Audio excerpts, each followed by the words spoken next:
Epstein का मामला आप जानते हैं, उसमें नरेंद्र मोदी का पूरा चरित्र उसके अंदर पड़ा हुआ है। तो डोनाल्ड ट्रंप ने ये दो हथियार ले रखे हैं और उससे मोदी को पकड़ रखा है। डोनाल्ड ट्रंप मोदी को गाली देता है, मोदी कुछ नहीं कह सकता। डोनाल्ड ट्रंप पब्लिकली कहता है कि नरेंद्र मोदी के करियर को मैं ऐसे खत्म कर दूंगा, I will destroy him whenever I want.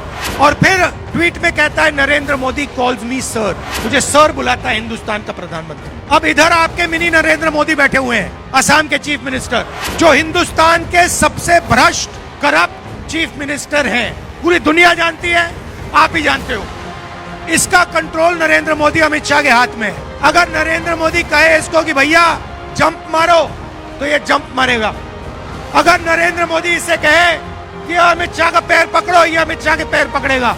Donald Trump उसको कंट्रोल करता है, प्रधानमंत्री को, और प्रधानमंत्री आपके चीफ मिनिस्टर को कंट्रोल करता है। और प्रधानमंत्री और चीफ मिनिस्टर का काम आपको लूटने का है।